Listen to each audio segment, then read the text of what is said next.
मैंने ये क्वेश्चन सामने लिख रखे हैं, आपको ये सारे क्वेश्चंस पहले अपने आप ट्राई करना है, राइट। वीडियो पॉज करके क्वेश्चन लिखिएगा और इन सारे क्वेश्चंस को सॉल्व करने की कोशिश करिए। उसके बाद मैं इन आंसर्स इसके बताने जा रहा हूं सॉल्व करके कैसे शॉर्टकट ट्रिक से विद इन ए मिनट आप इन क्वेश्चंस के आंसर निकाल सकते हैं। क्योंकि एग्जाम में टाइम मैनेजमेंट बहुत इंपॉर्टेंट होता है बेटा, जिसने टाइम मैनेज कर लिया उसी का सिलेक्शन होता है, राइट। तो आपको उन टाइम पीरियड्स में कितने जल्दी से शॉर्ट क्वेश्चंस को सॉल्व करके आगे निकलना है, यही आपका ट्रिक होगा और इसी स्ट्रेटजी पर वर्क करेंगे तो आपके सिलेक्शन को कोई नहीं रोक पाएगा। आइए देखिए, सबसे पहला क्वेश्चन देखते हैं हम लोग। कह रहे हैं व्हाट इज द वेवलेंथ, किसमें पूछा जा रहा है बेटा, एंगस्ट्रॉम में। What is the wavelength of photon that has an energy of 4.38 into 10 power -18 joule.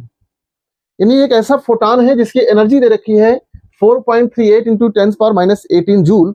इस फोटॉन की वेवलेंथ पूछ रहा है आपसे, किसमें पूछ रहा है, एंगस्ट्रॉम में। तो आपको एक फार्मूला मालूम है, एनर्जी और वेवलेंथ में क्या रिलेशन होता है आपको पता है। E इज इक्वल टू होता है फार्मूला बेटा, E is equal to hc by lambda. आपको यहाँ पर लैम्डा निकालना है तो फार्मूला बन जाएगा आपका lambda is equal to hc by E. ध्यान दीजिएगा, एनर्जी आपको चूंकि जूल में दे रखी है तो आपको h की वैल्यू भी जूल में ही रखना है। तो आप रखेंगे 6.26 इंटू 6.626 होता है बेटा, 6.626 इंटू 10 की पावर -34 जूल, राइट। ये जूल सेकंड हो जाएगा आपका। और लाइट होता है बेटा मीटर पर सेकंड में, तो 3.0 इंटू 10 की पावर 8 मीटर पर सेकंड, राइट। और एनर्जी जो है आपके पास जूल में दी गई है तो आ जाएगा आंसर 4.38 इंटू 10 की पावर -18 जूल, राइट।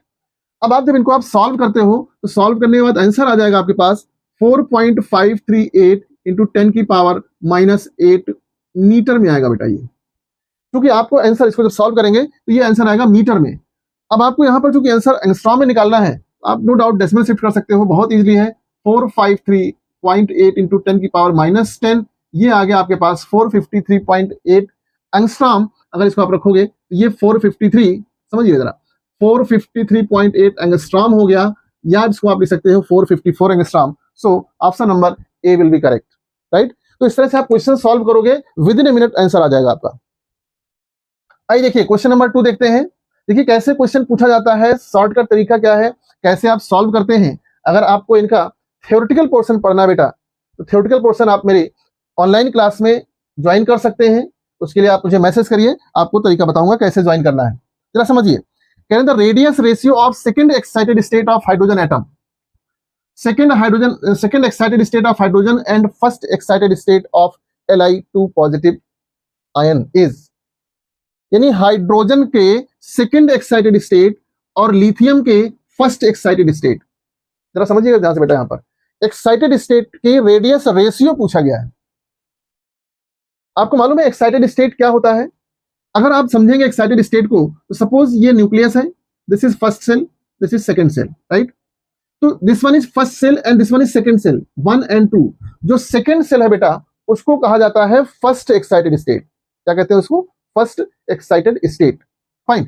तो आपसे कहा जा रहा है हाइड्रोजन का सेकंड एक्साइटेड स्टेट, इसका मतलब होता बेटा n की वैल्यू क्या होगा यहाँ पर, this one is first excited state and this one is second excited state. इसका मतलब हुआ यहाँ पर किस सेल के रेडियस की बात की जा रही है, यानी n इज इक्वल टू हो गया 3। थर्ड रेडियस होगा, थर्ड ऑर्बिट होगा हाइड्रोजन के लिए।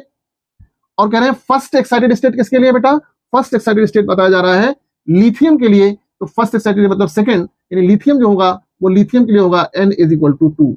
अब जरा समझिए, हाइड्रोजन में n इज इक्वल टू 3 और लिथियम में n इज इक्वल टू 2। इनके रेडियस का रेशियो पूछा जा रहा है। बेटा आपको फार्मूला मालूम है रेडियस में क्या होता है, रेडियस ऑफ nth ऑर्बिट आपको पता है क्या, 0.529 into n square upon z, n square upon z। जरा समझिएगा, n यहां पर रेडियस है, तो आपको हाइड्रोजन का सेकेंड ऑर्बिट, सेकेंड एक्साइटेड मतलब थर्ड ऑर्बिट, अब आप रख देंगे हाइड्रोजन के लिए। हाइड्रोजन का रेडियस हो जाएगा बेटा 0.529 इंटू सेकेंड मीन्स 3 का स्क्वायर निकालेंगे आप, अपॉन 1 निकाल लेंगे।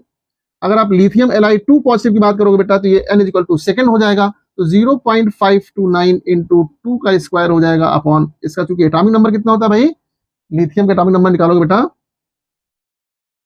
ये हो जाएगा n स्क्वायर मीन्स 2 का स्क्वायर, लिथियम का एटॉमिक नंबर होता है भाई 3, आ जाएगा 3 का 3 निकाल लीजिए, राइट। अब जरा देखिए, अब इनका रेशियो है, तो आप इसको डिवाइड करेंगे बेटा, ये लीजिए डिवाइड करेंगे, तो डिवाइड करोगे भाई, तो डिवाइड करने भी तो कट गया, ये लीजिए कट गया, और ये हो जाएगा बेटा हाइड्रोजन का radius second excited state, lithium का सॉरी हाइड्रोजन का सेकंड एक्साइटेड स्टेट और लिथियम का फर्स्ट एक्साइटेड स्टेट निकालोगे रेडियस में, तो ये आ जाएगा 9 इंटू 3 डिवाइड बाई 1 इंटू 4, यानी आप सॉल्व करोगे 27/4, so option number C will be correct.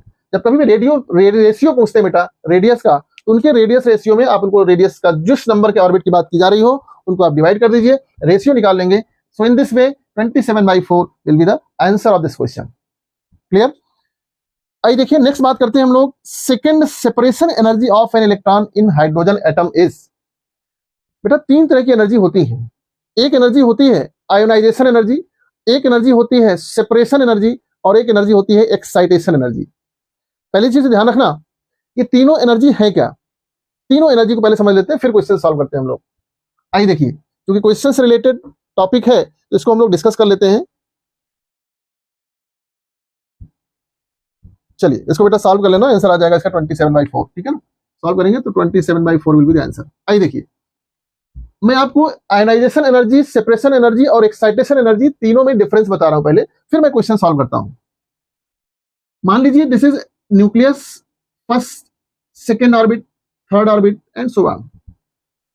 किसी भी एटम में ग्राउंड स्टेट से यानी फर्स्ट एनर्जी स्टेट से, फर्स्ट ऑर्बिट से, ग्राउंड स्टेट से इलेक्ट्रॉन को इनफाइनाइट तक ले जाने के लिए जितनी मिनिमम एनर्जी लगती है, that energy is called ionisation energy. ध्यान रखिएगा इस बात को। इस ग्राउंड स्टेट से यानी फर्स्ट एनर्जी स्टेट से इनफाइनाइट तक जाने के लिए जो एनर्जी लगेगी उसको हम लोग कहते हैं बेटा, क्या कहेंगे, आयोनाइजेशन एनर्जी, IE। मतलब इसके लिए N1 की वैल्यू होगी 1 और N2 की वैल्यू होगी बेटा इनफाइनाइट, राइट। मान लीजिए आपने कह दिया सेपरेशन एनर्जी। सेपरेशन एनर्जी क्या होती भाई, जरा समझिए। सेपरेशन एनर्जी किसी भी एक्साइटेड स्टेट से, अब बेटा जो ग्राउंड स्टेट है मतलब वहां पर इलेक्ट्रॉन n = 1 में है। जब सेपरेशन एनर्जी की बात की जाएगी तो इलेक्ट्रॉन किसी भी एक्साइटेड स्टेट में होगा, मींस किसी भी एक्साइटेड स्टेट से यानी 2 से 3 से 4 से 5 से किसी भी एक्साइटेड स्टेट से इनफाइनाइट तक यानी इलेक्ट्रॉन को रिमूव करने के लिए जो मिनिमम एनर्जी लगेगी उसको हम लोग कहते हैं बेटा separation energy, right. I hope बात समझ में आ गई होगी। यानी इसके लिए N1 की जो वैल्यू आएगी वो आएगी 2, 3, 4 कुछ भी हो सकता है, लेकिन जो N2 की वैल्यू होगी बेटा वो होगी इनफाइनाइट। बात समझिएगा इस बात को, सेपरेशन एनर्जी। और जब हम बात करते हैं एक्साइटेशन एनर्जी की, एक्साइटेशन एनर्जी, एक्साइटेशन एनर्जी, तो बेटा एक्साइटेशन एनर्जी क्या होगी, ग्राउंड स्टेट से इलेक्ट्रॉन को ग्राउंड स्टेट से किसी भी एक्साइटेड स्टेट में ले जाने के लिए जितनी मिनिमम एनर्जी लगेगी उसको हम लोग कहते हैं एक्साइटेशन एनर्जी। मतलब इसके लिए N1 की वैल्यू होगी 1 और N2 की वैल्यू होगी 2, 3, 4, 5 कोई भी वैल्यू हो सकती है। क्लियर? आई होप ये बात आपको समझ में आ गई होगी। तीनों एनर्जी है और ये तीनों एनर्जी मिनिमम रिक्वायर्ड एनर्जी है। आई होप ये बात आपको कॉन्सेप्ट क्लियर होगा। अब जरा समझिए एक बात और, क्वेश्चन में कहा जा रहा है आपसे the second separation energy of an electron in hydrogen atom. Second separation energy, बेटा जरा समझिए इस बात को, हाइड्रोजन एटम में second separation energy, separation energy कब कहते हैं, सेपरेशन एनर्जी आप कहते हैं जब इलेक्ट्रॉन किसी भी एक्साइटेड स्टेट से इलेक्ट्रॉन को इनफाइनाइट तक भेजना होता है। तो फर्स्ट सेपरेशन तो क्या हो जाएगा, first excited state. Second separation क्या हो जाएगा, सेकेंड एक्साइटेड स्टेट। यानी बेटा इसके लिए इस क्वेश्चन में बेटा N1 की वैल्यू क्या रखेंगे आप, second separation energy means second excited state. Hydrogen atom के लिए सेकेंड एक्साइटेड स्टेट यानी N1 की वैल्यू होगी बेटा 3, N1 की वैल्यू होगी 3 और N2 की वैल्यू क्या हो जाएगी इनफाइनाइट, क्योंकि इलेक्ट्रॉन को रिमूव करना है। अब आपको चूंकि आंसर्स किसमें दिए गए हैं, इलेक्ट्रॉन वोल्ट में गिवन है बेटा, तो आपको इलेक्ट्रॉन वोल्ट वाला फार्मूला लगा देना है। क्या फार्मूला होता है, आपको एनर्जी निकालना है ना, एनर्जी निकालेंगे बाद E2 - E1 निकालेंगे, यानी हायर एनर्जी से कितना डिफरेंस आ रहा है, that will be the formula हो जाएगा 13.6 इलेक्ट्रॉन वोल्ट में होता है बेटा energy, into Z square 1/n2 square minus 1/n1 square. ये फार्मूला आप यूज करेंगे, राइट। तो जब ये फार्मूला यूज करेंगे भाई तो आ जाएगा -13.6। क्योंकि हाइड्रोजन एटम की बात की जा रही है बेटा, तो यहां पर एटम का एटॉमिक नंबर होता है 1, तो 1 का स्क्वायर हो जाएगा 1। n2 की वैल्यू है इनफाइनाइट, तो इनफाइनाइट का स्क्वायर रखेंगे, -1/3 का स्क्वायर रखेंगे। तो इसका जब सॉल्व करोगे बेटा आप, तो आंसर क्या आ जाएगा समझिएगा। इसको सॉल्व करने पर आंसर आ जाता है, समझिए, मैं इसको बेटा यहां पर इस तरफ कर दे रहा हूं, रजा दीजिए। आंसर आ जाएगा इसका डेल्टा आई यानी डिफरेंस निकाल रहे हैं हम लोग, -13.6 इंटू 1/0, इनफाइनाइट बोलेंगे तो 1/0 हो जाएगा, इसको 0 - 1/9 आ जाएगा, राइट। यानी इसको सॉल्व करोगे -13.6 इंटू 1/9, इसको सॉल्व कर लीजिएगा 1.51 electron volt will be answer. So option number B will be correct. तो इन दिस वे आप देख सकते हो कितने शॉर्टकट तरीके से, लेकिन हाँ कॉन्सेप्ट आपका क्लियर होना चाहिए बेटा। कॉन्सेप्ट क्लियर होगा तो आप कितने शॉर्टकट तरीके से इन क्वेश्चंस को सॉल्व कर सकते हैं, आप टाइम सेव कर सकते हैं। अगर आपको इन शॉर्टकट तरीकों को सीखना है